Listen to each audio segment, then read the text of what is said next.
participar dessa oportunidade, desse momento tão importante para a história do Brasil, dentro de um organismo internacional mais importante da atualidade, que é as Nações Unidas. Tá certo, Creomar. Olha, e direto de Nova York, quem também participa aqui com a gente é a repórter Daniele Popov. Dani, o presidente já está por aí. Bom dia para você. Oi, Renata, bom dia a todos. O presidente Jair Bolsonaro já chegou aqui à sede da ONU. Ele chegou por volta de 8h30 da manhã e já foi recebido, inclusive, pelo secretário-geral da ONU, Antônio Guterres. Esse encontro ocorre um pouquinho antes da fala do presidente na plenária, né, onde vai ser a sessão de debates realizada aqui na sede da ONU nos Estados Unidos. Bom, agora a gente está aqui no centro de mídia para acompanhar, né, esse discurso do presidente, não só do presidente Bolsonaro. Gente, está testando, eu achei que eu não ouviu.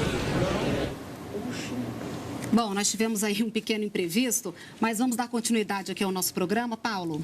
Depois da Segunda Guerra Mundial, que deixou milhões de mortos e cidades destruídas, líderes mundiais decidiram estabelecer uma forma de tentar solucionar os conflitos de forma pacífica. Assim foi criada a Organização das Nações Unidas. A ONU tem hoje quase 200 países membros e várias agências que se dedicam a temas como agricultura, alimentação, proteção às crianças, meio ambiente e cultura. O ano era 1945. O mundo ainda em choque com o horror da Segunda Guerra Mundial.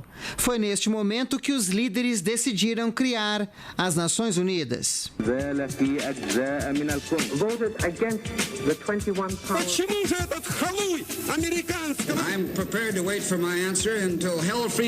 Paz, desenvolvimento econômico e social, respeito aos direitos humanos. O DNA da ONU foi o multilateralismo, a participação de todos nas decisões, nos rumos da humanidade.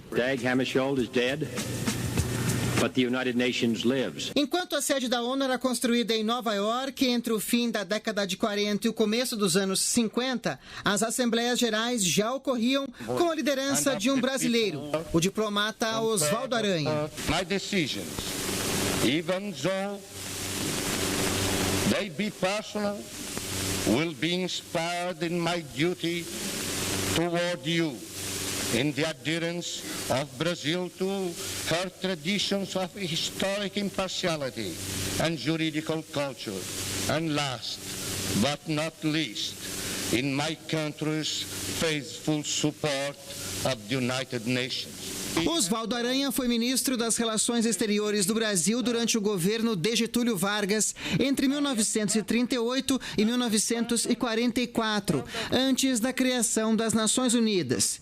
E por um acaso do destino, ajudou a construir uma tradição, um representante do Brasil fazer todo ano a abertura dos debates da Assembleia Geral da ONU. O Brasil sempre deu uma participação elevada, né? Uma importância elevada à sua participação na ONU, melhor dizendo, né? E tem, enfim, nos seus discursos momentos bastante históricos, né, de muita importância. Um dos discursos que entrou para a história foi o discurso do chanceler Araújo Castro, por exemplo, né, o chamado discurso dos 3Ds, desarmamento, descolonização e desenvolvimento, ganha, né, muita força na agenda da ONU. Em mais de 7 décadas, a ONU respondeu aos clamores que levaram à sua criação: apoio em eleições, vacinação de crianças, distribuição de alimentos e combate à fome, além de ações humanitárias, manutenção da paz e iniciativas contra as mudanças climáticas. O engajamento histórico do Brasil com a organização, o compromisso do Brasil com os princípios fundamentais das Nações Unidas, isso dá ao país um peso especial nos debates sobre os temas mais diversos da agenda da organização. Atualmente, a ONU conta com 193 países e é financiada a partir de contribuições dessas nações. Também teve uma gradativa mudança de perfil ao incorporar cada vez mais novas necessidades da sociedade. Bom, aqui com a gente o analista político Creomar de Souza. Creomar, as Nações Unidas trabalham com princípios fundamentais, é isso? Isso. É importante nós entendermos que no curso do tempo, do nascimento das Nações Unidas como uma organização, a transformação de um grande sistema multilateral, que é o que nós temos hoje, a organização foi se baseando em princípios fundamentais. A não intervenção, a livre determinação dos povos, o multilateralismo. Esses princípios basilares foram se transformando no curso do tempo para atender novas necessidades, porque à medida que a ONU foi ganhando escalabilidade e legitimidade diante dos outros povos, da sociedade civil, novas demandas foram surgindo. Essas demandas podem ser incluídas os direitos das crianças, a vacinação, as questões referentes à mudança climática, a necessidade de que os povos tenham o livre direito de exercício da sua soberania ao redor do planeta. Isso tudo vai criando um guarda-chuva que vai robustecendo e dando um enorme componente simbólico às ações práticas das Nações Unidas como organização. E hoje a ONU continua tendo relevância na nossa sociedade, na sua visão, Creomar? Sem sombra de dúvida. Essa é uma questão sempre muito importante, porque alguns em alguns momentos vão tentar dizer que as Nações Unidas não têm relevância. Mas imagine a seguinte situação. As Nações Unidas são um árbitro, cujo seu principal ponto de apoio e interesse é a estabilização das relações internacionais, sem que para isso ela se utilize, por exemplo, de força bruta ou de mecanismos coercitivos. Imaginemos uma situação onde nós temos uma casa e não há uma autoridade moral nessa casa para organizar e dirimir os conflitos. Essa casa vai pegar fogo. Em algum sentido, as Nações Unidas conseguem, com uma qualidade razoavelmente boa, impedir que uma série de conflitos e de crises ao redor do planeta explodam. Obviamente que estamos falando de um planeta de bilhões de seres humanos e consciências distintas e não dá para se resolver todas as questões ao mesmo tempo. Mas, de fato, o mundo com as Nações Unidas é um mundo melhor do que seria sem a existência das Nações Unidas, e as duas guerras mundiais estão aí para provar isso. Bom, vamos agora ver como a Assembleia Geral da ONU está repercutindo nas redes sociais. O primeiro tweet que nós vamos mostrar é do secretário-geral da ONU, o Antônio Guterres. Ele diz que todos, em todos os lugares, têm direito a cuidados de saúde que sejam acessíveis e de alta qualidade. A gente falou agora nesse comentário, né? Vamos lá para a segunda participação. A UNAIDS, que é uma agência das Nações Unidas, Paulo, ela se manifestou assim: garotas sem acesso a algum tipo de educação têm 2 vezes mais chances de se contaminarem com HIV do que as que frequentam a escola. Para erradicar a AIDS, temos que atingir os objetivos globais. Mais uma participação aí, o governo dos Estados Unidos se manifestou dizendo: nossos fundadores entenderam que nenhum direito é mais fundamental para uma sociedade pacífica, próspera e virtuosa do que o direito de seguir suas convicções religiosas. Muito bacana. E na Assembleia Geral da ONU que os líderes dos 193 países membros da organização se reúnem para discutir os temas de maior relevância no mundo. E essa é mais uma oportunidade de o Brasil estreitar laços e firmar parcerias estratégicas para o nosso país. Em 9 meses de governo, Jair Bolsonaro visitou vários países e apresentou o Brasil como oportunidade de investimentos e de parcerias. Foi assim na primeira visita oficial aos Estados Unidos, quando o presidente brasileiro foi recebido pelo colega americano Donald Trump. Lá foi assinado um acordo que permite aos Estados Unidos lançarem satélites da base de Alcântara, no Maranhão. E os americanos se comprometeram a apoiar a candidatura brasileira a uma vaga na Organização para a Cooperação e Desenvolvimento Econômico, a OCDE. Nossas nações trabalham juntas para proteger nossos povos. Esperamos ter uma parceria ainda mais profunda e trabalharmos juntos. Da visita do presidente brasileiro a Israel, saíram 6 acordos de cooperação em áreas como ciência e tecnologia, defesa, saúde e serviços aéreos.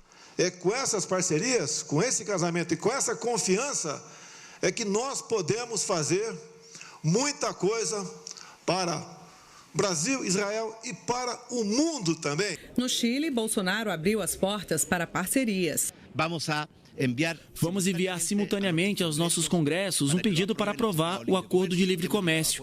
Fechamos um acordo em ciência, inovação e tecnologia. E depois de 20 anos de negociações, o acordo histórico entre Mercosul e União Europeia foi fechado em junho deste ano.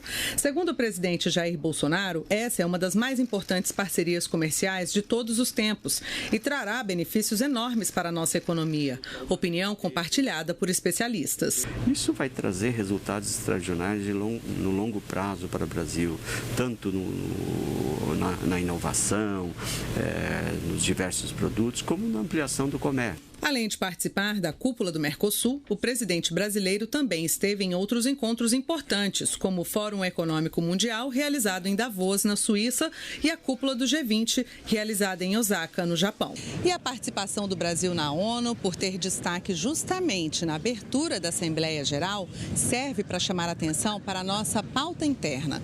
É quando o Brasil apresenta temas de interesse nacional que possam facilitar as relações políticas com outros países. Para o Brasil é mais um fórum, aliás, ampliado, né, de levar uma mensagem do governo brasileiro, aplainar controvérsias, né, e é um momento estratégico. Cromar, a gente viu aí na matéria essa importância do presidente Jair Bolsonaro participar desses encontros internacionais, ter essas relações com outros países, e mais um capítulo está sendo construído hoje na 74ª Assembleia Geral da ONU. Eu creio que é muito importante nós levarmos em consideração, sempre que pensamos no tamanho do Brasil e no impacto... Na economia do mundo, maior economia da América Latina. Isso, no impacto que o Brasil tem em termos econômicos, dada a sua relevância, e da necessidade que o Brasil tem hoje de ser cada vez mais atrativo para investimentos internacionais, o presidente da República acaba assumindo uma função que seria de uma espécie de um chanceler. Isso quer dizer, o presidente é responsável por vender a imagem do Brasil internacionalmente e usar a sua influência, isso quer dizer, o seu mandato de presidente, que é um empoderamento dado pela soberania popular, para construir acordos e parcerias. Nesse aspecto, o presidente Bolsonaro, no primeiro semestre do ano, fez viagens internacionais importantes, que foram destacadas aqui, e hoje, nessa sua primeira participação na Assembleia Geral das Nações Unidas, há, de fato, a expectativa de que uma parte do discurso também sirva como um mecanismo de atração para capitais estrangeiros perceberem que há no Brasil segurança jurídica suficiente para que aqui eles depositem seus recursos. Mais gente investindo, outros países investindo aí no Brasil, Esse é um espaço importante, porque nós precisamos lembrar o seguinte: como na Assembleia Geral da ONU, representantes de todos os países que são parte da organização vão ter um minuto de fala, se você entra, por assim dizer, no miolo da fala, isso acaba perdendo as atenções, né? Em algum sentido, essa sorte do destino, como foi dada aqui pela reportagem anterior, de que o Brasil abre os trabalhos, dá a possibilidade de ser o primeiro ator a falar. E, por consequência, tem um espaço de maior mídia, maior repercussão nessa fala. Uma audiência que é privilegiada diante desse processo. Então, imagine que, sempre que um presidente brasileiro tem esse espaço de fala, ele pode utilizar-se disso, e desde a redemocratização, os presidentes brasileiros têm entendido a importância e a simbologia desse processo e têm sempre que possível feito esses discursos pessoalmente. É um momento em que o Brasil se abre ao mundo e que o Brasil pode dar uma espécie de prestação de contas daquilo que sejam, melhor dizendo, os avanços da sociedade brasileira em pautas que são importantes, e, de outro lado, mostrar que o Brasil goza de estabilidade política, estabilidade econômica, segurança jurídica, que no fim são marcadores fundamentais na hora que um investidor estrangeiro está focando os seus esforços em novos mercados para fazer investimentos. Uma verdadeira vitrine para o mundo, né? Bom, vamos voltar a Nova York e conversar com a repórter Daniele Popov. Dani, quais são as suas informações? Bom dia novamente para você. Oi, Renata, bom dia para vocês. Olha, nesse momento fala lá na tribuna, né, o secretário-geral da ONU, Antônio Guterres. E, bem, o presidente Jair Bolsonaro, quando fizer o discurso de abertura, ele vai trazer temas que são prioritários para o Brasil, como, por exemplo, a Amazônia e meio ambiente, com a defesa da proteção ambiental aliada ao desenvolvimento econômico. O presidente também deve citar os avanços econômicos de seu governo e falar falar da nova política externa praticada pelo Brasil. Bom, cada país traz, apresenta os temas que são prioritários nesse discurso, que é a grande vitrine desses países aqui na Assembleia Geral da ONU. Inclusive, o ministro das Relações Exteriores, Ernesto Araújo, ele concedeu uma entrevista a uma rede de televisão aqui em Nova York e ele disse que o Brasil está construindo uma nova relação diplomática e econômica com os Estados Unidos. E, nesses dias de ONU, os debates se estenderam por temas como promoção do desenvolvimento e crescimento econômico sustentáveis, manutenção da segurança e da paz internacionais, desenvolvimento da África, promoção dos direitos humanos, da justiça e da lei internacional e coordenação de esforços para uma assistência humanitária efetiva, desarmamento, controle de drogas, prevenção ao crime e combate ao terrorismo internacional. A gente continua acompanhando tudo daqui, Renata. Obrigada, Dani. Daqui a pouco a gente volta a conversar com você. E no próximo bloco, a relação do Brasil com o meio ambiente deve ser tema do discurso do Brasil na ONU. E as últimas informações sobre a Assembleia Geral das Nações Unidas. A gente volta já já.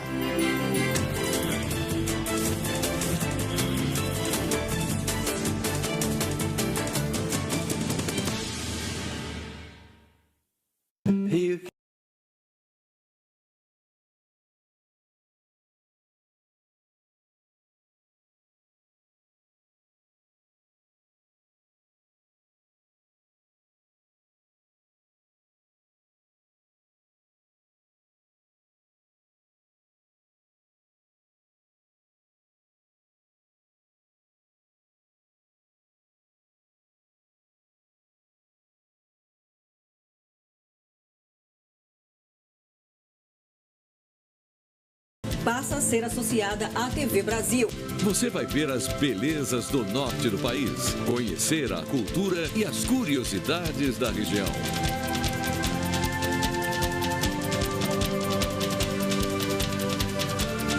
E o povo amazonense vai poder acompanhar toda a programação da TV Brasil. Jornalismo, esporte, programas de variedades, séries infantis.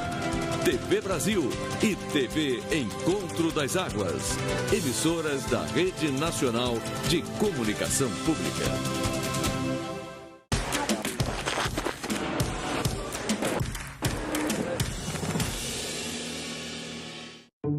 Faróis do Brasil chega à Bahia. A gente veio até aqui para te mostrar que esse farol não é só um ponto turístico, mas ele foi testemunha da construção do Brasil. Vamos conhecer o farol de Santo Antônio. O farol mais antigo do Brasil e o primeiro das Américas. Ele serve como um guia para a navegação. O farol, ele sempre vai iluminar o navegante. Faróis do Brasil, quinta, 10 da noite, na TV Brasil. Nunca deu sinal de nada, ela não tinha nem sinal de depressão. E houve um aumento de mais de 10% na taxa de crescimento do suicídio. Quem está de fora talvez não entenda o que passa na cabeça de um suicida. Precisamos falar sobre isso. Alguém passou por um estresse muito grande ou mudou o comportamento, vai no psiquiatra. É muito importante poder falar sobre o suicídio. Caminhos da Reportagem, hoje, 10h30 da noite.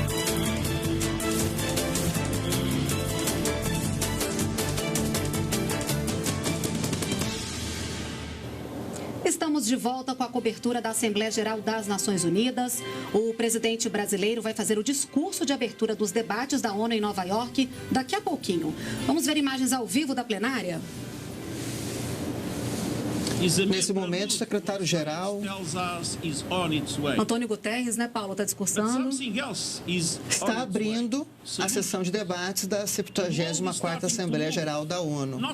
Guterres, ele foi eleito secretário-geral da ONU e começou o mandato em 2017, vai até 2021, são 5 anos, né, Creomar? E ele pode ser reconduzido ao cargo no término desse mandato. Logo depois, vem o presidente da Assembleia Geral, o nigeriano Muhammad Bandi, que vai também fazer um esboço ali dos principais temas que vão ser discutidos. Lembrando que a Assembleia Geral ela vai deste ano até o ano que vem. E a Assembleia Geral é um dos órgãos da ONU, como o Conselho de Segurança, por exemplo, um órgão extremamente vital e importante, na medida que os representantes dos 193 países podem ir ali, se dirigir e ter um voto igual, o que demonstra também esse equilíbrio de poderes que a instituição promove desde 45, é uma das metas também, um dos princípios, não é, Carol Mara? Eu creio que dois elementos importantes a serem tratados aí, nesse momento da fala do Guterres e depois da fala do presidente da Assembleia, é que ambas as falas são marcadas por um esforço de convencimento dos membros, isso quer dizer, das partes, de que é importante a Assembleia ser cada vez mais forte e consolidada.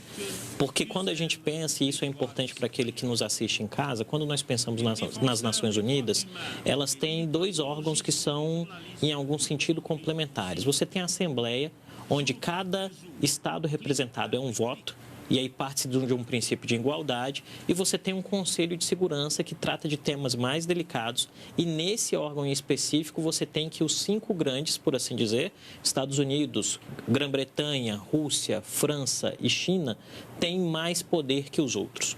O esforço que é feito sempre que se abre o trabalho da Assembleia Geral é de tentar mostrar para todos os membros que não são esses 5, de que é importante estar ali e que quanto mais funcional for a Assembleia, menos se precisa do Conselho de Segurança.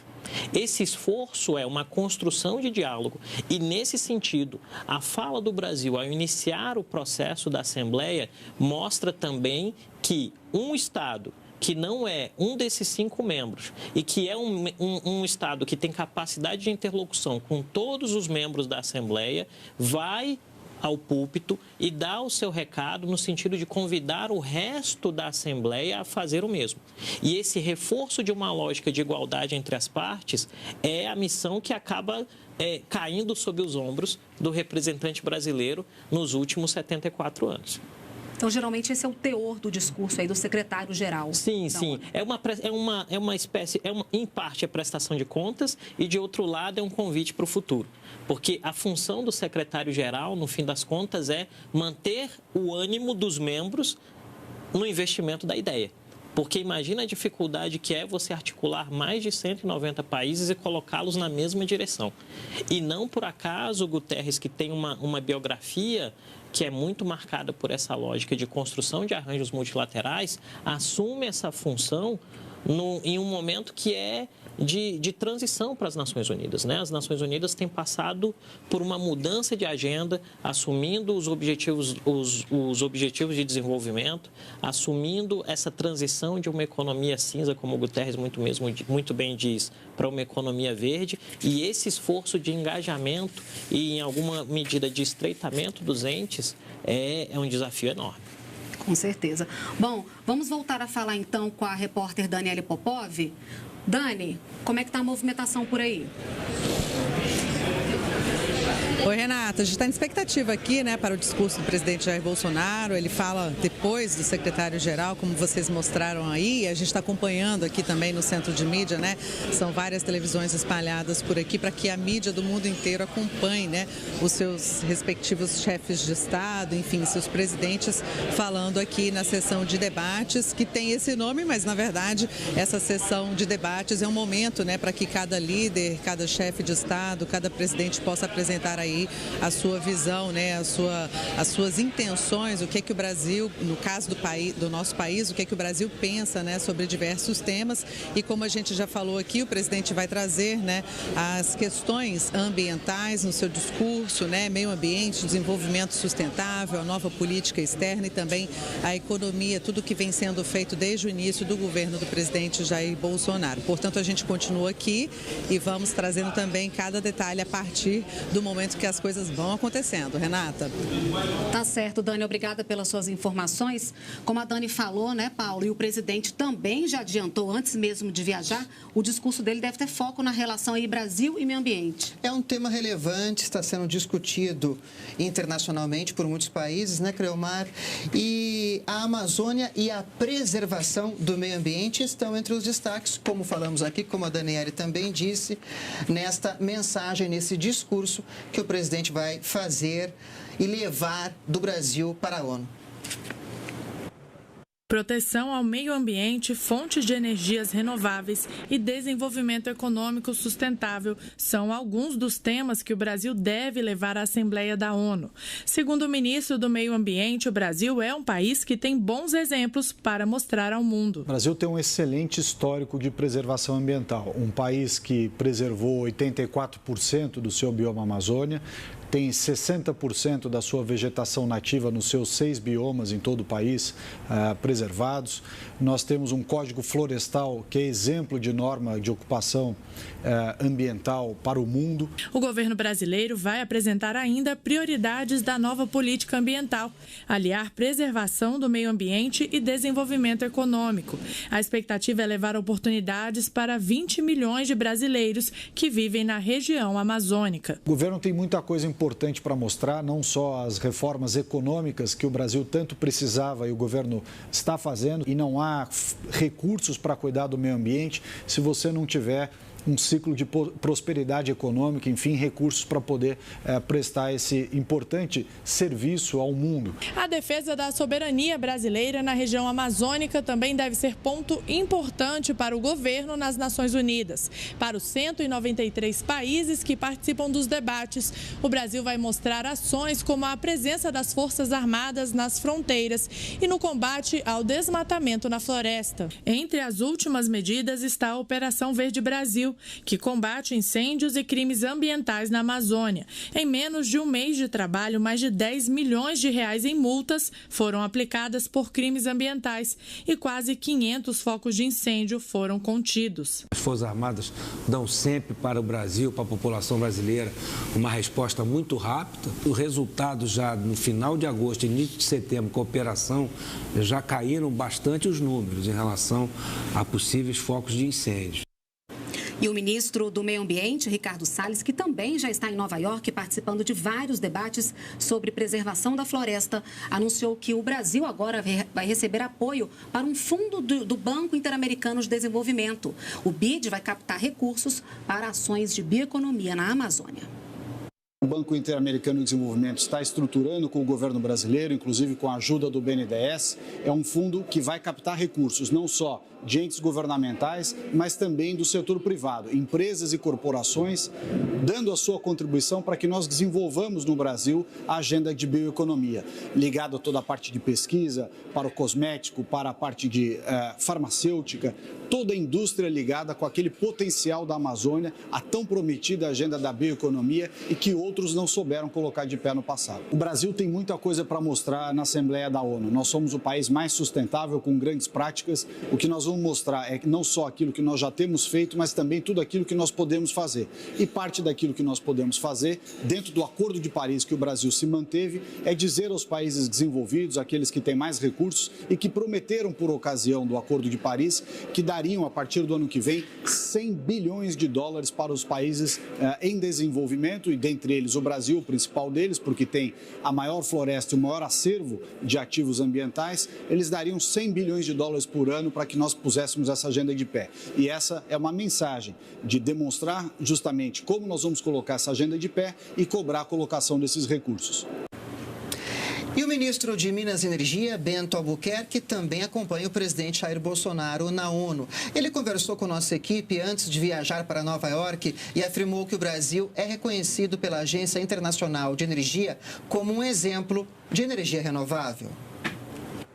Nós iniciamos a nossa transição energética há cerca de 50 anos atrás, com a construção de Itaipu, a maior hidrelétrica do mundo, então, e também com o desenvolvimento de um programa de biocombustíveis conhecido como Proálcool.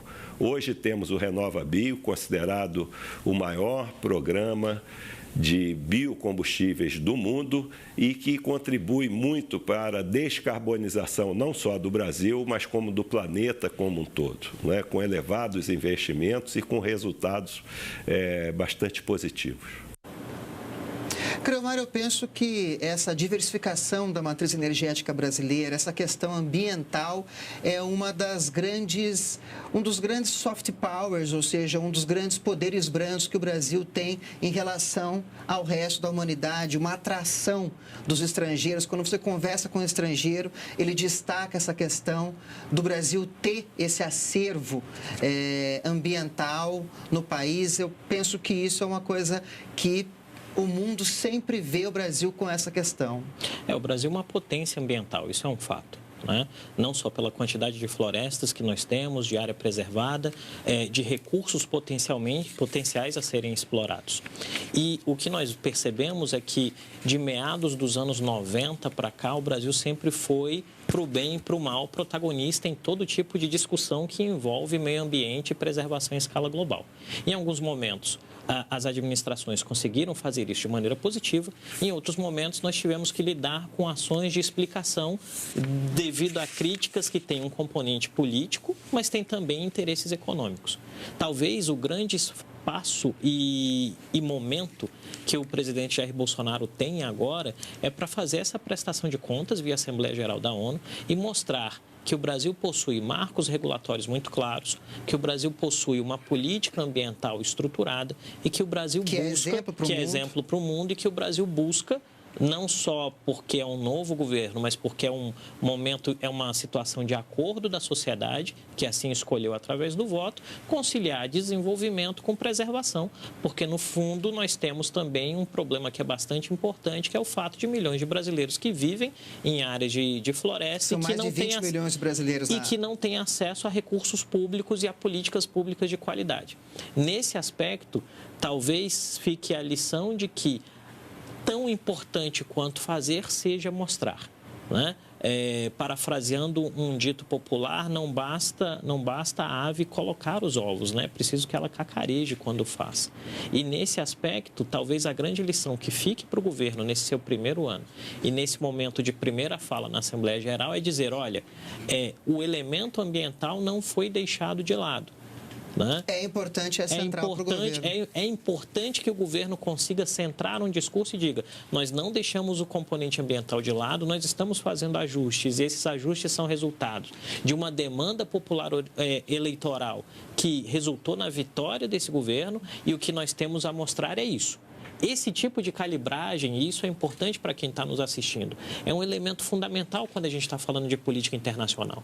Porque política internacional é também debate e embate de narrativas. Isso quer dizer, o choque entre percepções de realidade e como essas percepções de realidade são absorvidas. Em algum sentido, hoje, né, alguns grupos políticos têm tido mais sucesso na construção de narrativas do que a sociedade brasileira. Cabe hoje ao presidente, em algum sentido, durante a sua fala, iniciar um processo de reversão para dizer que o Brasil é conhecido por ser uma potência ambiental e, mais do que isso, que o Brasil é conhecido e pode e deve ser reconhecido como uma potência ambiental responsável. Isso é feito mostrando os dados para a sociedade internacional e dizendo, olha, estamos abertos ao debate. E também mostrando que o governo agiu rápido. Sim, eu acho que esse é um elemento importante, porque as críticas derivadas, sobretudo às vésperas do G7, que foram encaminhadas pelo presidente francês, elas geraram um movimento de muita sensibilidade e viralização. E essa viralização tem dois componentes. Ela tem um componente de interesse real na preservação ambiental e ela tem um componente que envolve interesses difusos de outros grupos. Se a gente for falar especificamente dentro da União Europeia, há grupos que têm, em algum sentido, resistências à assinatura do Acordo de Livre Comércio Mercosul-União Europeia. E esses grupos sempre vão bater na questão ambiental, que foi algo que o governo brasileiro se comprometeu a respeitar, não só a manter-se no Acordo do Clima de Paris, quanto também da assinatura dos acordos.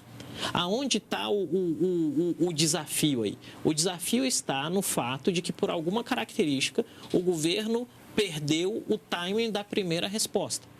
Mas se agiu rápido e as operações das Forças Armadas mostram que agiu rápido, está na hora de mostrar isso de maneira eficiente e eficaz para que isso possa, em algum sentido, guardadas as devidas proporções, diminuir o volume da fervura que nesse exato momento ocorre em tudo aquilo que envolve a discussão climática. Inclusive saiu ontem, né, o balanço da Operação Verde Brasil, um mês aí eles mostrando resultados, aplicação de multas. Mais de 36 milhões de reais em multas. Ou seja... Porque esse é um ponto importante.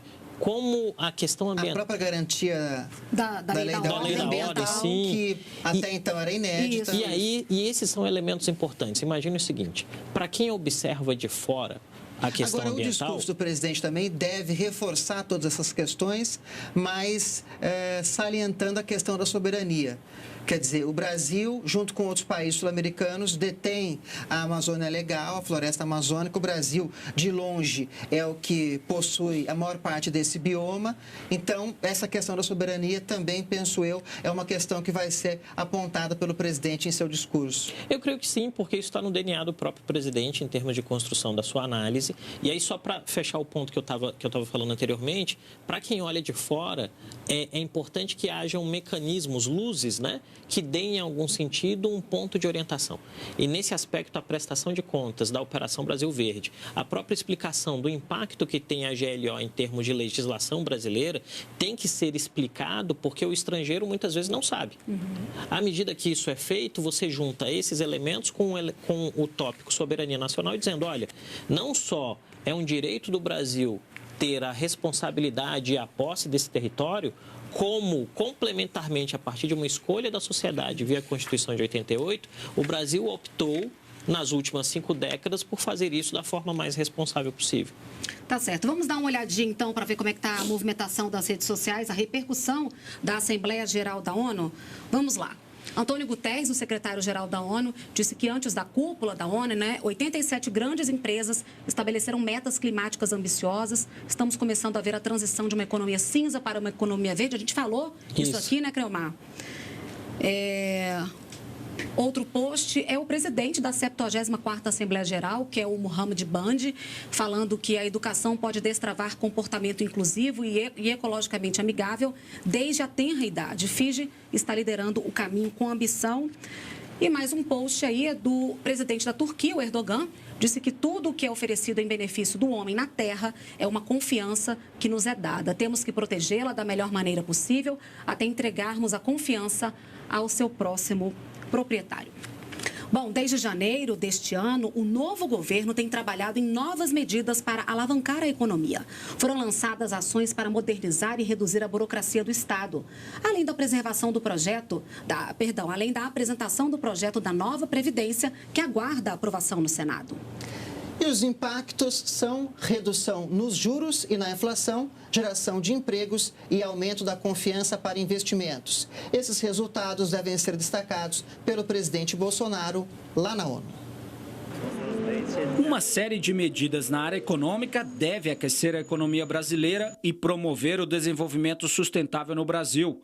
Uma delas é a nova Previdência, em tramitação no Congresso Nacional, que vai gerar novos empregos, mais investimentos e assegurar a aposentadoria das futuras gerações. A ideia é estabelecer uma igualdade maior entre os trabalhadores, combater fraudes e controlar as contas públicas. A reforma da Previdência era a nossa prioridade.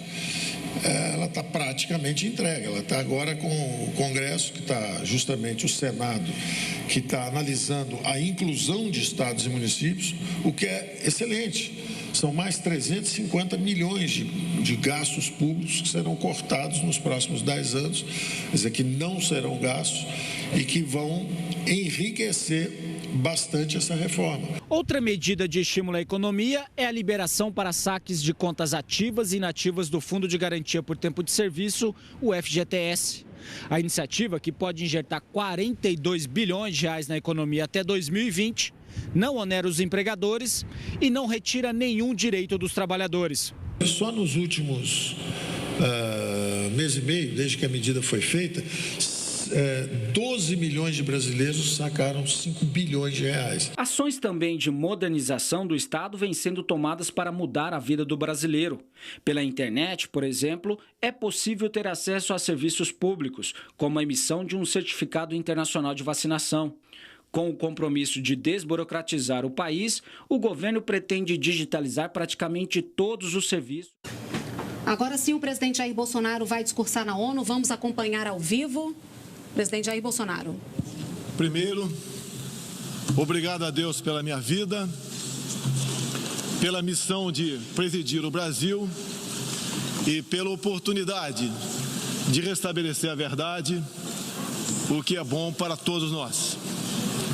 Senhor presidente da Assembleia Geral, Tirani Mohamed Bandi, senhor secretário-geral da ONU, Antônio Guterres, chefes de Estado, de governo e de delegação, senhoras e senhores, apresento aos senhores um novo Brasil que ressurge depois de estar à beira do socialismo.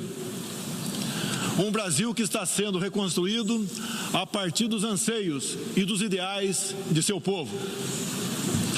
No meu governo, o Brasil vem trabalhando para reconquistar a confiança do mundo, diminuindo o desemprego, a violência e o risco para os negócios, por meio da desburocratização, da desregulamentação e, em especial, pelo exemplo. Meu país esteve muito próximo do socialismo, o que nos colocou numa situação de corrupção generalizada, grave recessão econômica, altas taxas de criminalidade e de ataques ininterruptos aos valores familiares e religiosos que formam nossas tradições. Em 2013, um acordo entre o governo petista e a ditadura cubana trouxe ao Brasil 10 mil médicos sem nenhuma comprovação profissional. Foram impedidos de trazer cônjuges e filhos. Tiveram 75% de seus salários confiscados pelo regime e foram impedidos de usufruir de direitos fundamentais como de ir e vir.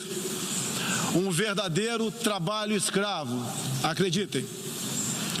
Respaldado por entidades de direitos humanos do Brasil e da ONU. Antes mesmo de eu assumir o governo, quase 90% deles deixaram o Brasil, por ação unilateral do regime cubano. Os que decidiram ficar se submeterão à qualificação médica para exercer sua profissão. Deste modo, nosso país deixou de contribuir com a ditadura cubana, não mais enviando para Havana 300 milhões de dólares todos os anos. A história nos mostra que já nos anos 60, agentes cubanos foram enviados a diversos países para colaborar com a implementação de ditaduras. Há poucas décadas, tentaram mudar o regime brasileiro e de outros países da América Latina. Foram derrotados. Civis e militares brasileiros foram mortos e outros tantos tiveram suas reputações destruídas, mas vencemos aquela guerra e resguardamos nossa liberdade. Na Venezuela, esses agentes do regime cubano, levados por Hugo Chávez, também chegaram e hoje são aproximadamente 60 mil que controlam e interferem em todas as áreas da sociedade local, principalmente na inteligência e na defesa. A Venezuela, outrora um país pujante e democrático, hoje experimenta a crueldade do socialismo. O socialismo está dando certo na Venezuela. Todos estão pobres e sem liberdade. O Brasil também sente os impactos da ditadura venezuelana. Dos mais de 4 milhões que fugiram do país, uma parte migrou para o Brasil, fugindo da fome e da violência. Temos feito a nossa parte para ajudá-los através da Operação Acolhida, realizada pelo Exército Brasileiro e elogiada mundialmente. Trabalhamos com outros países, entre eles os Estados Unidos, para que a democracia seja restabelecida na Venezuela, mas também nos empenhamos duramente para que outros países da América do Sul não experimentem esse nefasto regime. O Foro de São Paulo, organização criminosa criada em 90 por Fidel Castro, Lula e Chávez para difundir e implementar o socialismo na América Latina, ainda continua vivo e tem que ser combatido. Senhoras e senhores, em busca de prosperidade, estamos adotando políticas que nos aproximem de países outros que se desenvolveram e consolidaram suas democracias. Não pode haver liberdade política sem que haja também liberdade econômica. E vice-versa. O livre mercado, as concessões e as privatizações já se fazem presentes hoje no Brasil. A economia está reagindo ao romper vícios e amarras de quase 2 décadas de irresponsabilidade fiscal, aparelhamento do Estado e corrupção generalizada. A abertura, a gestão competente e os ganhos de produtividade são objetivos imediatos do nosso governo. Estamos abrindo a economia e nos integrando às cadeias globais de valor. Em apenas 8 meses, concluímos os 2 maiores acordos comerciais da história do país. Aqueles firmados entre o Mercosul e a União Europeia e entre o Mercosul e a Área Europeia de Livre Comércio, o EFTA. Pretendemos seguir adiante com vários outros acordos nos próximos meses. Estamos prontos também para iniciar nosso processo de adesão à Organização para a Cooperação de Desenvolvimento Econômico, OCDE. Já estamos adiantados, adotando as práticas mundiais mais elevadas em todos os terrenos, desde a regulação financeira até a proteção ambiental. Senhorita Izani Calapalo, indígena aqui presente do Brasil, agora vamos falar de Amazônia. Em primeiro lugar, meu governo tem o compromisso solene com a preservação do meio ambiente e do desenvolvimento sustentável em benefício do Brasil. O Brasil é um dos países mais ricos em biodiversidade e riquezas minerais. Nossa Amazônia é maior que toda a Europa Ocidental e permanece praticamente intocada. Prova de que somos um dos países que mais protege o meio ambiente. Nessa época do ano, o clima seco e os ventos favorecem queimadas espontâneas e também as criminosas. Vale ressaltar que existem queimadas praticadas por índios e populações locais, como parte de sua respectiva cultura e forma de sobrevivência. Problemas qualquer país os tem. Contudo, os ataques sensacionalistas que sofremos por grande parte da mídia internacional, devido aos focos de incêndio na Amazônia, despertaram nosso sentimento patriótico. É uma falácia dizer que a Amazônia é patrimônio da humanidade e um equívoco, como atestam os cientistas, afirmar que a Amazônia, a nossa floresta, é o pulmão do mundo. Valendo-se dessas falácias, um ou outro país, em vez de ajudar, embarcou nas mentiras da mídia e se portou de forma desrespeitosa com espírito colonialista. Questionaram aquilo que nos é mais sagrado, a nossa soberania. Um deles, por ocasião do encontro do G7, ousou sugerir aplicar sanções ao Brasil sem sequer nos ouvir. Agradeço àqueles que não aceitaram levar adiante essa absurda proposta. Em especial, o presidente Donald Trump, que bem sintetizou o espírito que deve reinar entre os países da ONU. Respeito à liberdade e à soberania de cada um de nós. Hoje, 14% do território brasileiro está demarcado como terra indígena. Mas é preciso entender que nossos nativos são seres humanos, exatamente como qualquer um de nós. Eles querem e merecem usufruir dos mesmos direitos de que todos nós. Quero deixar claro, o Brasil não vai aumentar para 20% sua área já demarcada como terra indígena, como alguns chefes de Estado gostariam que acontecesse. Existe no Brasil 225 povos indígenas, além de referências de 70 tribos vivendo em locais isolados. Cada povo ou tribo, com seu cacique, sua cultura, suas tradições, seus costumes e, principalmente, sua forma de ver o mundo. A visão de um líder indígena não representa a de todos os índios brasileiros. Muitas vezes, alguns desses líderes, como o cacique Raoni, são usados como peça de manobra por governos estrangeiros na sua guerra informacional para avançar seus interesses na Amazônia. Infelizmente, algumas pessoas de dentro e de fora do Brasil, apoiadas por ONGs, teimam em tratar e manter nossos índios como verdadeiros homens das cavernas. O Brasil agora tem um presidente que se preocupa com aqueles que lá estavam antes da chegada dos portugueses em 1500. O índio não quer ser latifundiário, pobre em cima de terra rica, especialmente das terras mais ricas do mundo. É o caso das reservas Yanomami e Raposa Serra do Sol. Nessas reservas existe grande abundância de ouro, diamante, urânio, nióbio e terras raras, entre outros. E esses territórios são enormes.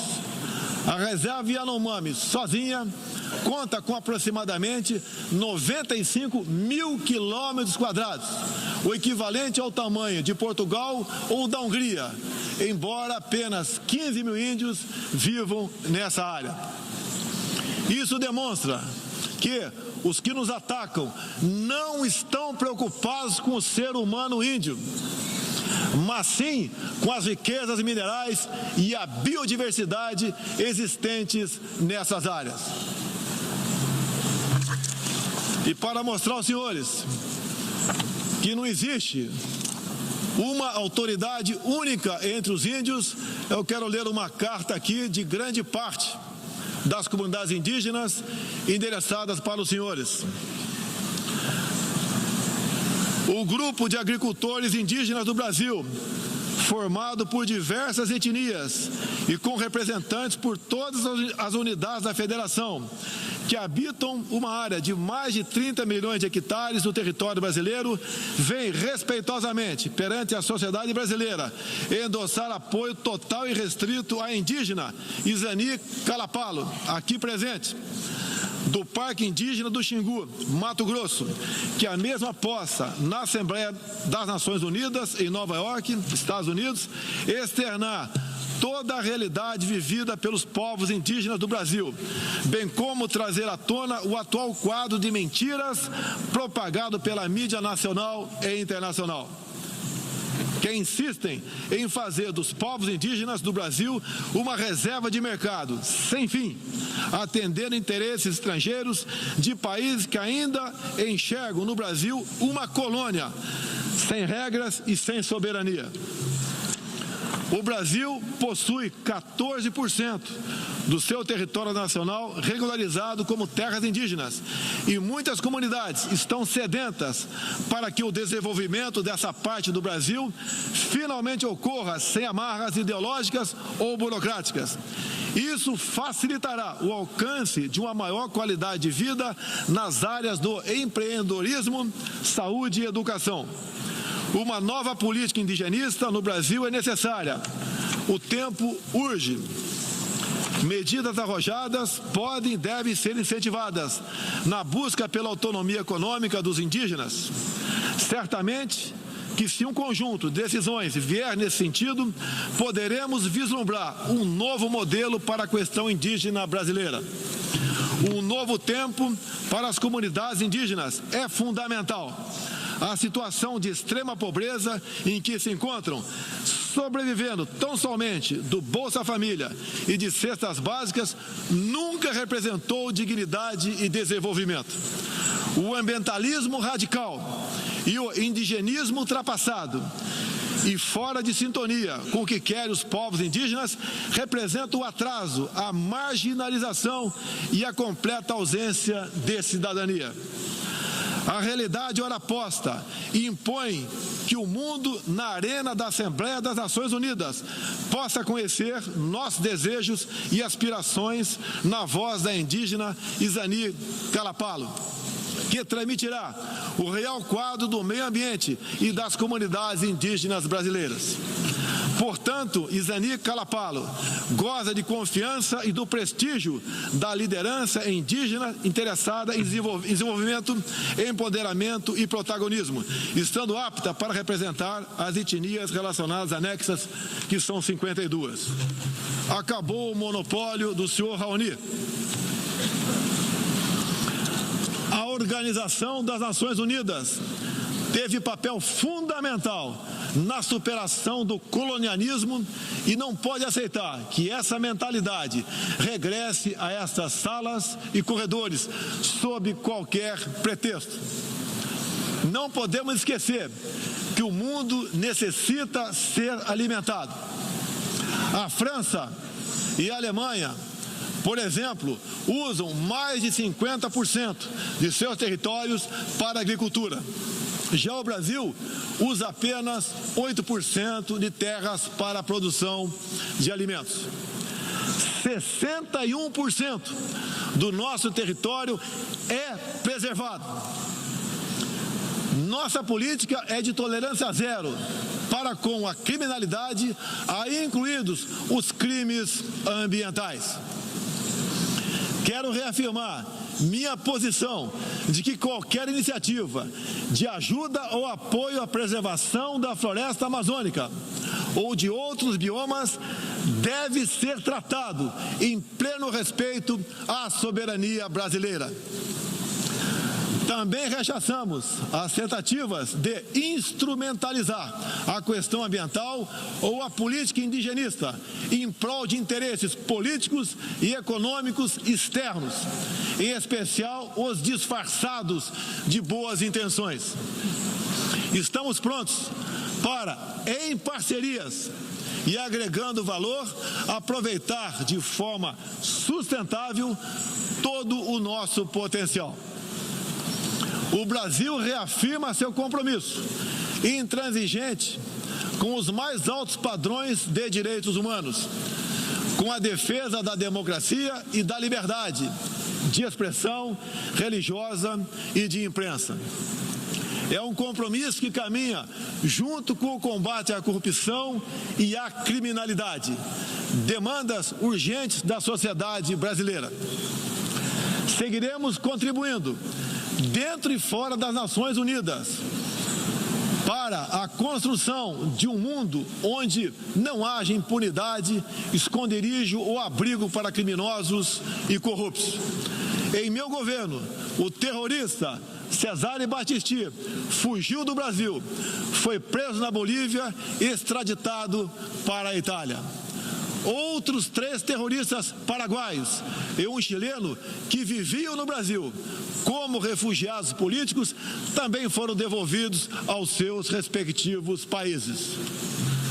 Terroristas, sob disfarce de perseguidos políticos, não mais encontrarão refúgio no Brasil. Há pouco, presidentes socialistas que me antecederam desviaram centenas de bilhões de dólares, comprando parte da mídia e parte do parlamento. Tudo por um projeto de poder absoluto. Foram julgados e punidos graças ao patriotismo, perseverança e coragem de um juiz que é símbolo no meu país. o doutor Sérgio Moro, nosso atual ministro da Justiça e Segurança Pública.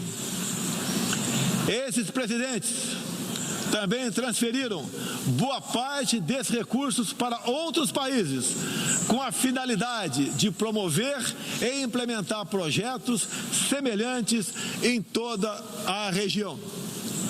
Essa fonte de recursos secou. Esses mesmos governantes vinham aqui todos os anos e faziam descompromissados discursos com temas que nunca atenderam aos reais interesses do Brasil, nem contribuíram para a estabilidade mundial. Mesmo assim, eram aplaudidos. Em meu país, tínhamos que fazer algo a respeito dos quase 70 mil homicídios e dos incontáveis crimes violentos que anualmente massacravam a população brasileira. A vida é o mais básico dos direitos humanos. Nossos policiais militares eram o alvo preferencial do crime. Só em 2017, cerca de 400 policiais militares foram cruelmente assassinados. Isso está mudando. Medidas foram tomadas e conseguimos reduzir em mais de 20% o número de homicídios nos 6 primeiros meses do meu governo. As apreensões de cocaína e outras drogas atingiram níveis recorde. Hoje o Brasil está mais seguro e ainda mais hospitaleiro. Acabamos de estender a isenção de vistos para países como Estados Unidos, Japão, Austrália e Canadá. E estamos estudando adotar medidas similares para a China e Índia, entre outros. Com mais segurança e com essas facilidades, queremos que todos possam conhecer o Brasil, em especial a nossa Amazônia, com toda a sua vastidão e beleza natural. Ela não está sendo devastada e nem consumida pelo fogo, como diz mentirosamente a mídia. Cada um de vocês pode comprovar o que estou falando agora. Não deixe de conhecer o Brasil. Ele é muito diferente daquele estampado em muitos jornais e televisões. A perseguição religiosa é um flagelo que devemos combater de forma incansável. Nos últimos anos, testemunhamos em diferentes regiões ataques covardes que vitimaram fiéis congregados em igrejas, sinagogas e mesquitas. O Brasil condena energicamente todos esses atos e está pronto a colaborar com outros países para a proteção daqueles que se veem oprimidos por causa de sua fé. Preocupam o povo brasileiro, em particular a crescente perseguição, a discriminação e a violência contra missionários e minorias religiosas em diferentes regiões do mundo. Por isso, apoiamos a criação do Dia Internacional em memória das vítimas de atos de violência baseados em religião ou crença. Nessa data, recordaremos anualmente aqueles que sofrem as consequências nefastas da perseguição religiosa. É inadmissível que em pleno século XXI, com tantos instrumentos, tratados e organismos com a finalidade de resguardar direitos de todo tipo e de toda sorte, ainda haja milhões de cristãos e pessoas de outras religiões que perdem sua vida ou sua liberdade em razão de sua fé. A devoção do Brasil à causa da paz se comprova pelo sólido histórico de contribuições para as missões da ONU. Há 70 anos, o Brasil tem dado contribuição efetiva para as operações de manutenção da paz das Nações Unidas. Apoiamos todos os esforços para que essas missões se tornem mais efetivas e tragam benefícios reais e concretos para os países que as recebem. Nas circunstâncias mais variadas, no Haiti, no Líbano, na República Democrática do Congo, os contingentes brasileiros são reconhecidos pela qualidade de seu trabalho e pelo respeito à população, aos direitos humanos e aos princípios que norteiam as operações de manutenção de paz.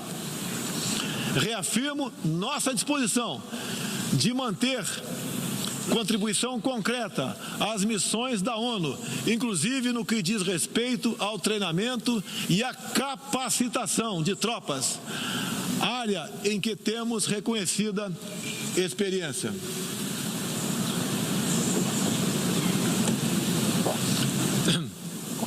Ao longo deste ano, estabelecemos uma ampla agenda internacional com o intuito de resgatar o papel do Brasil no cenário mundial e retomar as relações com importantes parceiros. Em janeiro, estivemos em Davos, onde apresentamos nosso ambicioso programa de reformas para investidores de todo o mundo. Em março, visitamos Washington, onde lançamos uma parceria abrangente e ousada com o governo dos Estados Unidos em todas as áreas, com destaque para a coordenação política e para a cooperação econômica e militar. Ainda em março, estivemos no Chile, onde foi lançado o ProSul, importante iniciativa para garantir que a América do Sul se consolide como um espaço de democracia e de liberdade. Na sequência, visitamos Israel, onde identificamos inúmeras oportunidades de cooperação, em especial na área de tecnologia e segurança. Agradeço a Israel o apoio no combate aos recentes desastres ocorridos em meu país.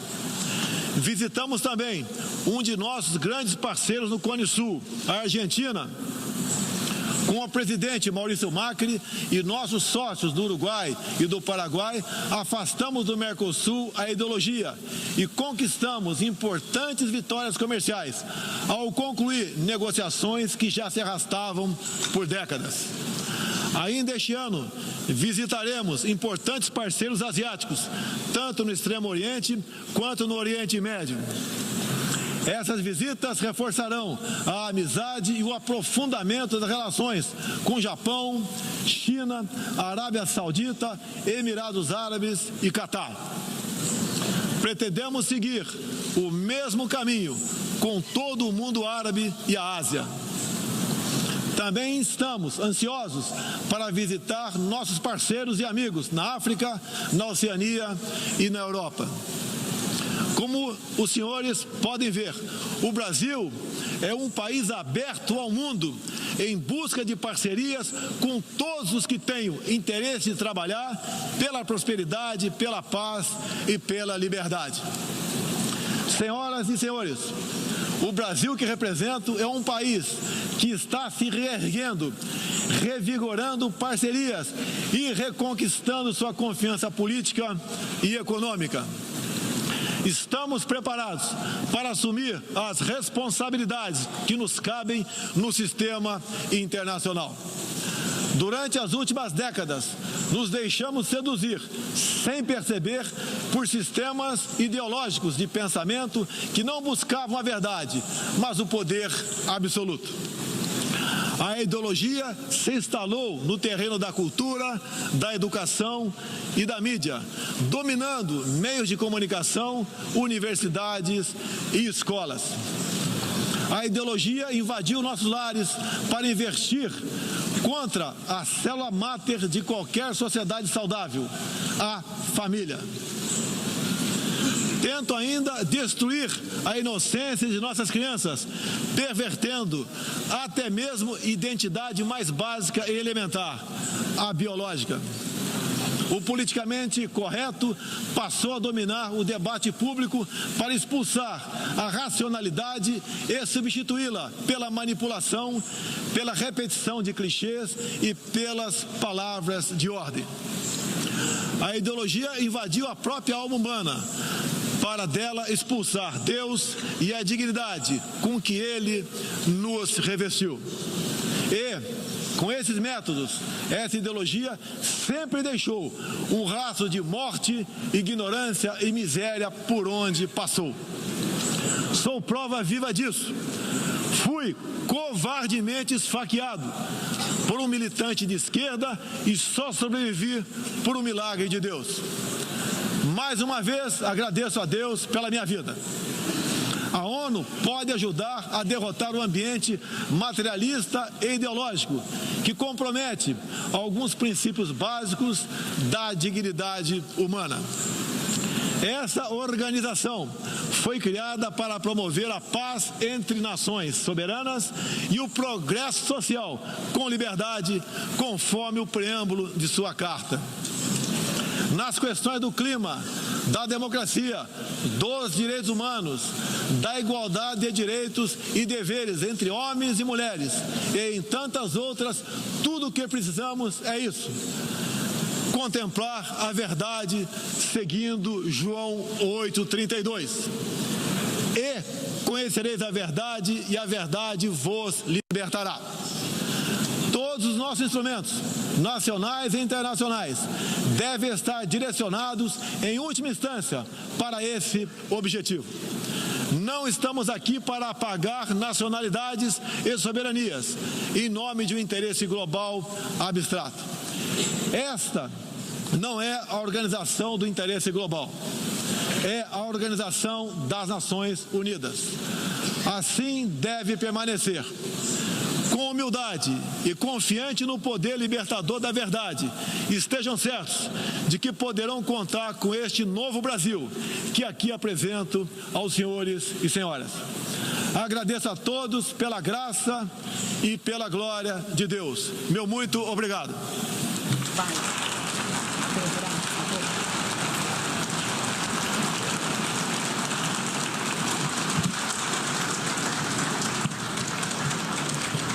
Aí nós acompanhamos ao vivo de Nova York, nos Estados Unidos, o discurso do presidente Jair Bolsonaro na Assembleia Geral das Nações Unidas. Como é tradição desde a década de 1940, o Brasil é o primeiro país a se pronunciar nos debates gerais da Assembleia Geral da ONU. O evento reúne líderes de 193 países que fazem parte das Nações Unidas. Creomar de Souza, discurso dentro do esperado? Olha, o discurso pareceu abordar aquilo que se esperava, isso quer dizer... O discurso se inicia com um componente interno que marca o processo eleitoral do presidente, que é a redefinição do espectro político ao qual ele se filia e que agrega o seu eleitorado. Depois ele faz menção a componentes que envolvem os recentes atritos entre o Brasil e alguns países do primeiro mundo no que concerne a preservação do meio ambiente. E aqui cabe dois elementos importantes a serem comentados. Primeiro, o elemento soberania, que a partir desse momento vai, em vários momentos do discurso, voltando à fala do presidente. E o segundo, que é o fato de que ele caracteriza alguns dos interesses e alguns dos atores que fazem críticas ao Brasil, sem nomeá-los diretamente como tendo interesses colonialistas. E isso, em específico, me parece uma crítica indireta, mas muito firme à postura do presidente Macron quando, do início do G7, o presidente Bolsonaro faz menção a isso. Em outro momento, ele faz uma outra menção de algo que nós conversamos aqui antes do discurso, que era a necessidade e a abertura do Brasil a investimentos estrangeiros, pontuando as transformações econômicas que o governo conseguiu entregar até o presente momento e fazendo esse discurso e fazendo esse convite, né? E ele emenda isso com a questão da liberação de vistos para nações consideradas amigas do governo brasileiro e já pontua a possibilidade de fazer essa extensão à Índia e China. Que fazem parte do BRICS. Que fazem parte do BRICS. Vai ter um encontro agora em novembro aqui em Brasília. Isso. Então ele faz essa pontuação. E ao final do discurso é como se ele fechasse um arco. Ele inicia com um componente interno, ele vai na órbita internacional e volta juntando esse componente interno com aquilo que é a visão deste governo, nas palavras do presidente, para o papel da ONU, que seria uma organização que respeite as soberanias e a participação de cada um dos entes nacionais lá presentes de um lado, e a entrada desse novo Brasil, que é a expressão que ele usa diante desse quadro, dizendo, olha, se a ONU compreender e se os entes aqui perceberem que o papel da ONU ONU é uma organização de Nações Unidas respeitando a liberdade, a soberania e a autodeterminação de cada um dos povos, inicia em algum sentido há uma evocação aos princípios fundadores da organização, o Brasil, sem sombra de dúvida, estará dentro desse arranjo.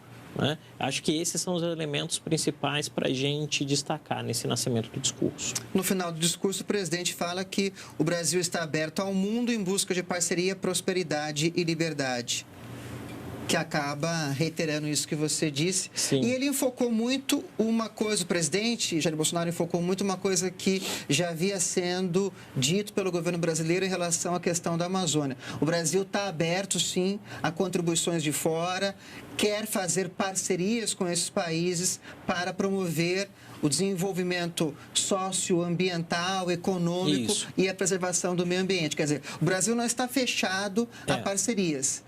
Sim, ele quer estabelecer essas parcerias respeitando a soberania do Brasil. Eu acho que esse é um ponto muito importante. O que o presidente tentou colocar como discurso e agora vai caber... Ou seja, houve recados, houve mensagens. O que cabe agora é observar como isso vai ser interpretado pelos outros líderes que vão falar posteriormente, mas assim, o governo quis deixar muito claro que a postura do governo não é uma postura de isolamento em relação à questão amazônica.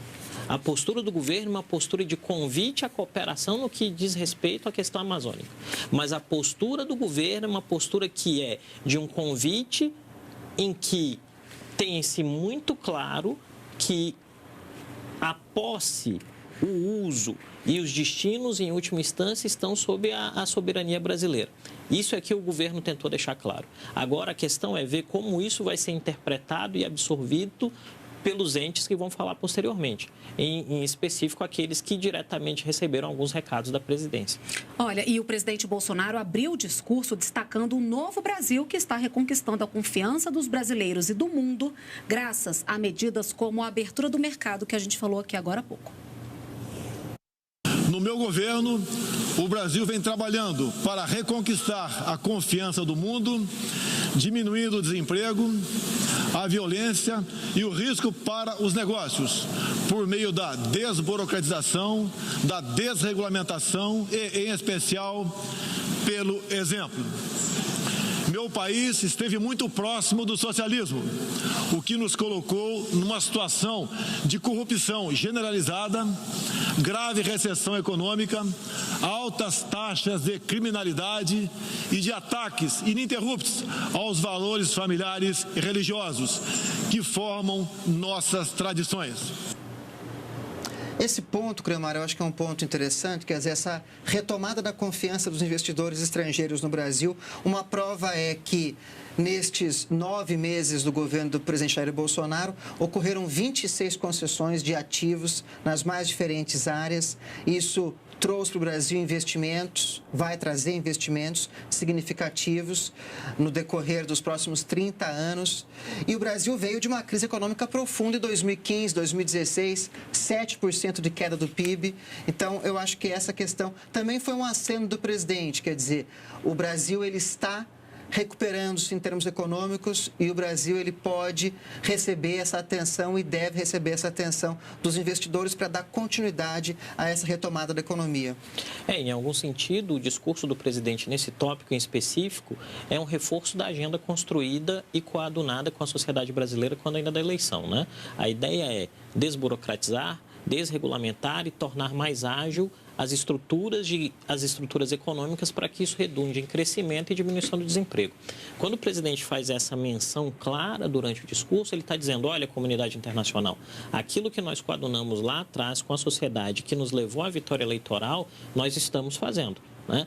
Há elementos concretos em termos de desburocratização da economia, de desregulamentação, de venda de ativos e de retirada do governo de setores onde o governo não é necessário, por assim dizer, que podem fomentar um crescimento, que em algum sentido retorna investimento para o investidor estrangeiro e que, de outro lado, melhora a vida do cidadão comum que é impactado por essas questões. E também para melhorar o ambiente de negócios dentro do país. Ele mencionou a MP da Liberdade Econômica também, né? Isso, sem sombra de dúvida. E aí vem um componente fundamental. Qual é o grande embarreiramento de investimento no Brasil? O Brasil é um país muito burocrático e muito caro e, em algum sentido, com pouquíssima segurança jurídica no passado passado recente.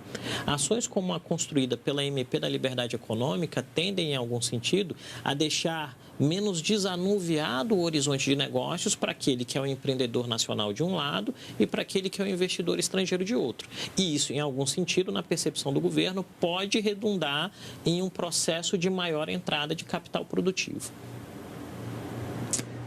O presidente também fez um balanço de algumas medidas já tomadas nesses 9 meses de governo. O livre mercado, as concessões e as privatizações já se fazem presentes hoje no Brasil. A economia está reagindo ao romper vícios e amarras de quase 2 décadas de irresponsabilidade fiscal, aparelhamento do Estado e corrupção generalizada.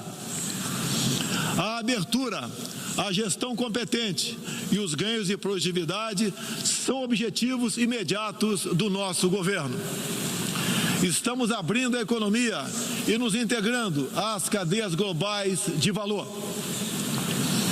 Em apenas 8 meses, concluímos os 2 maiores acordos comerciais da história do país. Aqueles firmados entre o Mercosul e a União Europeia e entre o Mercosul e a Área Europeia de Livre Comércio, o EFTA.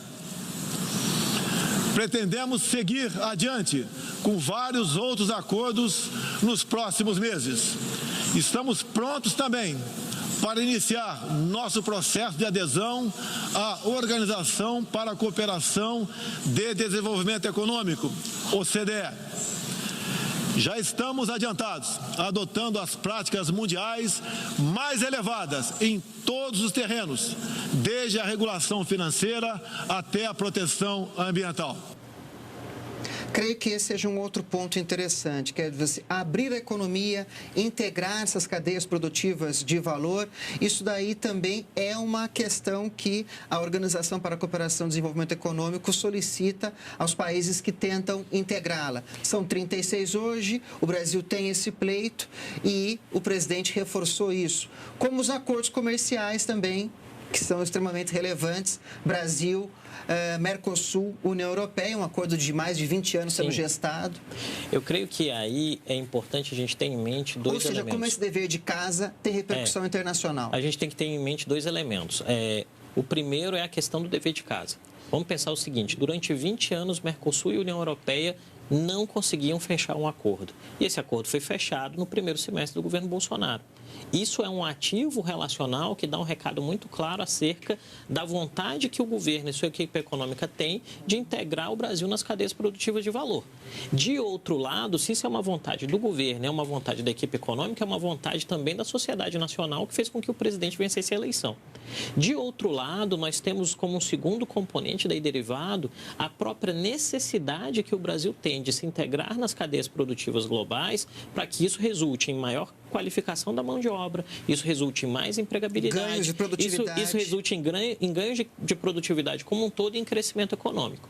Eu creio que esses elementos são de fundamental importância como uma espécie de prestação de contas e um convite e entram dentro daquele leque que a gente estava falando anteriormente, que é o arco que constrói o discurso. Nasce com um componente interno, vai na área internacional e, no fim, faz esse cruzamento de 2 demandas.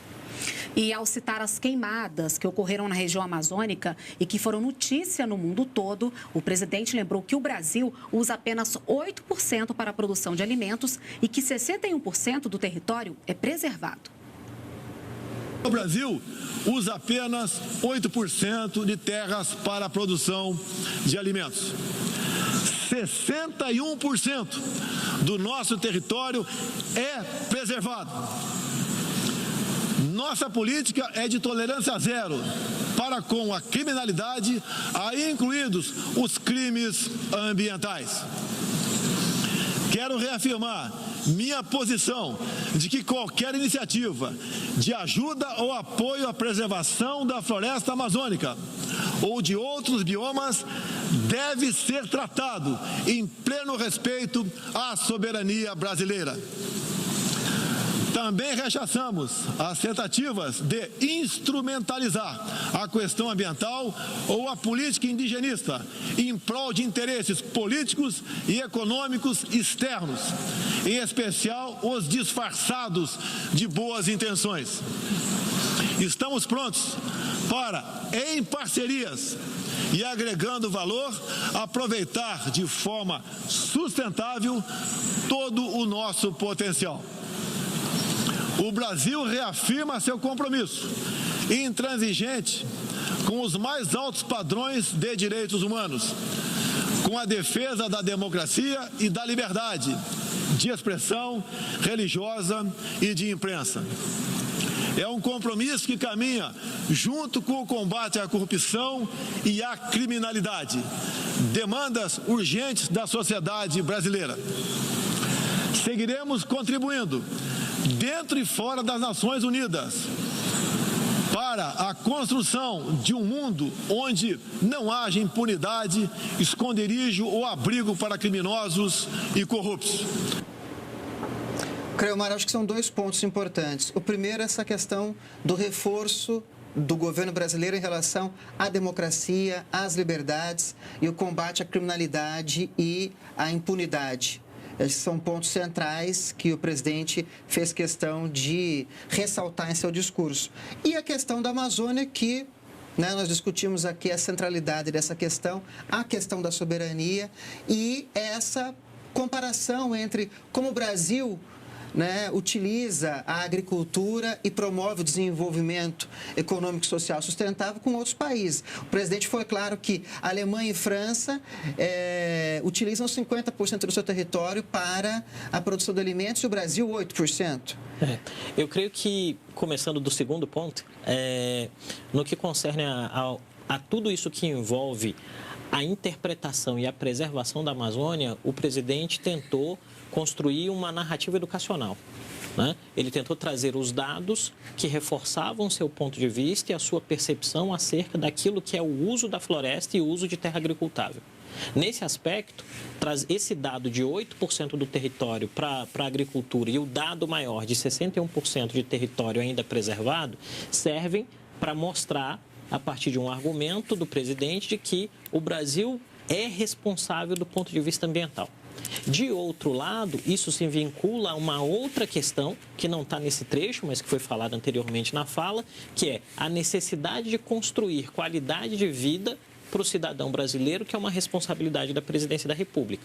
E isso vai sendo, em alguma medida, enganchado com a ideia da melhoria do ambiente de segurança pública, que é um desafio. E que é um desafio na grande cidade, que é um desafio no interior. Esse elemento, especificamente, faz aquele jogo que nós vemos durante todo o discurso, que é uma espécie de prestação de contas para o público interno, para o cidadão brasileiro, e uma prestação de contas para o público internacional. Para a comunidade internacional. Para a comunidade internacional. O discurso foi balizado para fazer esse balanço. O presidente falou para a sociedade internacional, mas em nenhum momento ele deixou de tentar falar também com a sociedade brasileira. Quando ele traz, por exemplo, o dado da diminuição do número de homicídios, esse é um dado importante em termos de segurança pública. Então, esse balanço entre as duas esferas foi o que marcou o discurso durante todo o tempo de fala do presidente. Vamos então voltar a Nova York agora com a repórter Daniele Popov. Ela acompanhou o discurso do presidente de pertinho. Dani, depois do discurso, o presidente tem agenda por aí?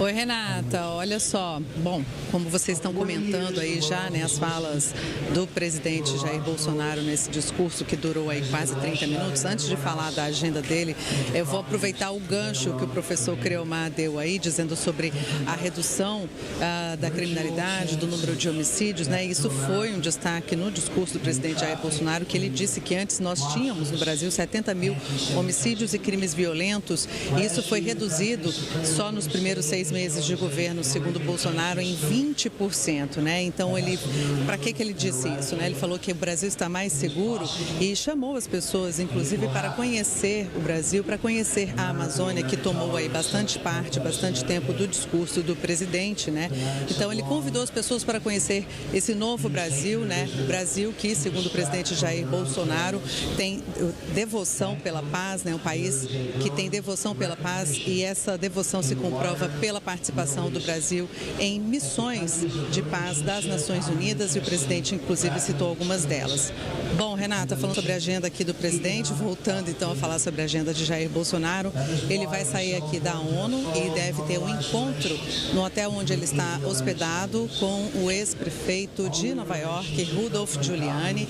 Esse prefeito, ele é um dos responsáveis, né, por aquele pacote anticrime, a tolerância zero, né, que fez uma verdadeira revolução na cidade de Nova York em relação à redução da criminalidade, e esse é um dos temas mais caros para o presidente Jair Bolsonaro. A gente continua por aqui acompanhando tudo e trazendo mais informações também ao vivo para vocês. Dani, muito obrigada pela sua participação ao vivo aqui com a gente nessa cobertura aí da Assembleia Geral da ONU.